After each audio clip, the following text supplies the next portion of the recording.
राजस्थान के जयसमंद में झील को पार कर स्कूली बच्चे पढ़ने के लिए मजबूर हैं, जिसके लिए सरकार और जनप्रतिनिधियों को ध्यान देने की जरूरत है। एक रिपोर्ट देखिए। देश की आजादी के 72 साल बाद भी हमारे देश की शिक्षा का सिस्टम नहीं बदला। आज हम आपको एक ऐसी तस्वीर से रूबरू कराएंगे जिसे देखकर हर किसी का कलेजा कांप उठेगा। ऐसी भयावह तस्वीर शायद ही आपने पहले कभी देखी होगी। दरअसल राजस्थान के उदयपुर के जयसमंद इलाके में रहने वाले स्कूली बच्चे झील को नाव के सहारे खुद ही पार करते हुए स्कूलों में पढ़ने के लिए जाते हैं। ये मासूम सी बच्चियां रोजाना पढ़ाई के लिए 2 किलोमीटर का लंबा सफर तय करती हैं, जो कई साल से जारी है। जहां एक तरफ मोदी सरकार डिजिटल इंडिया के सहारे और भारत के विकास के सपने दिखाने की कोशिश कर रही है, वहीं दूसरी ओर भारत की एक और तस्वीर है जहां सुविधाओं की कमी और स्कूलों की कमी से इन बच्चों को आज भी अपनी जान हथेली पर रखकर स्कूलों में पढ़ने के लिए जाना पड़ता है। नाव चला के आते हैं। कैसे आना पड़ता है? रोज नाव चला के आते हैं। डर नहीं लगता है? नहीं, डर लगता है। हवा होती है, बारिश आती है, नाव से ही आते हैं। हम नाव चला के आते हैं और हमारी डर लगता भी है और हम आदत पड़ गई है नाव चलाने की। आपको बता दें कि एशिया की दूसरी सबसे बड़ी मीठे पानी की झील, जिसकी गहराई करीब 200 फीट है, इसके अथाह पानी के बीच ये बच्चे खुद की टूटी फूटी और जंग लगी नावों को खुद चलाते दिखाई देते हैं। सबसे दुर्भाग्यपूर्ण बात तो ये है कि इनके पास लाइफ जैकेट भी नहीं है। ऐसे में कभी भी कोई बड़ा हादसा हो सकता है। वहीं इन बच्चों की चिंता भले ही हमारे सरकारी सिस्टम और जनप्रतिनिधियों को नहीं हो, लेकिन अध्यापकों को इसकी चिंता हर पल सताती है।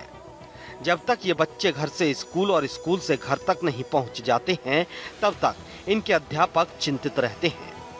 कुछ ही दिनों में जहां पूरा देश गणतंत्र दिवस के जश्न में डूबा रहेगा, वहीं ये बच्चे अपने उज्जवल भविष्य के लिए इस मौत के सफर को करते दिखाई देंगे।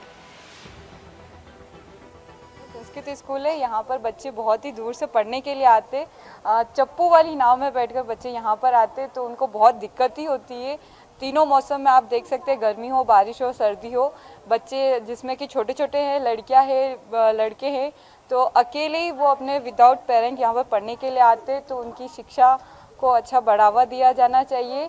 बच्चे क्या है कि झील को पूरा पार करके आते तो उनके साथ कोई दुर्घटना हो जाए, इस बात की हमें बहुत ही ज़्यादा समस्या रहती है। या फिर जैसे कि किसी मौसम में, बारिश का मौसम है, तो उनमें आने की बहुत दिक्कत रहती है। तो कुछ बार क्या होता है कि बच्चे आ भी नहीं पाते या उनके साथ कुछ दुर्घटना भी हो सकती है, तो उस बात की हमें बहुत चिंता रहती है। लेकिन जब ये बच्चे बहुत दूर से आते तो मुझे बहुत ही प्राउड फील होता है कि आज भी एजुकेशन लोग हैं जो अपने बच्चों को इतनी दूर, इतनी मुश्किलों में भी एजुकेशन दिलाने के लिए यहाँ पर भेज रहे हैं। मेरा कहना ये है कि यहाँ की भौगोलिक जो परिस्थिति है और एक जो अच्छा सुंदर पर्यटक स्थान है, बच्चों में पढ़ने की प्रति बहुत ही अच्छी लालसाएं हैं। बच्चे बहुत अच्छी तरह से पढ़ने के उत्सुक रहते हैं, लेकिन यहाँ वन विभाग अधिकार क्षेत्र में होने से रोड का जो लिंक है, बच्चों के आने जाने की सुविधाएं बहुत ही दुर्भाग्यपूर्ण है। यदि रोड से यदि बच्चे जुड़ जाते हैं तो उनको आने जाने में कोई दिक्कत नहीं रहे। ऐसे मौसमों में जब बच्चों को नावों से आना पड़ता है, जब हवा तूफान चलती है, ऐसी स्थिति में बच्चों को बहुत तकलीफ पड़ती है। यदि प्रशासन इस ओर ध्यान देता है तो बच्चों के लिए, जीवन के लिए हितकर रहेगा। एक और जहां हम भारत को विश्व गुरु बनाने का सपना देख रहे हैं, तो वहीं दूसरी ओर उदयपुर के जयसमंद इलाके की ये तस्वीरें भारत के उज्जवल भविष्य के लिए हमें सोचने पर मजबूर करती हैं। यहाँ जरूरत है एक सड़क मार्ग की, जिससे बच्चे आसानी से स्कूल पहुंच सकें और शिक्षा प्राप्त करने के लिए उनकी राह थोड़ी आसान हो सके। न्यूज इंडिया के लिए उदयपुर से संवाददाता अभिषेक जोशी की रिपोर्ट।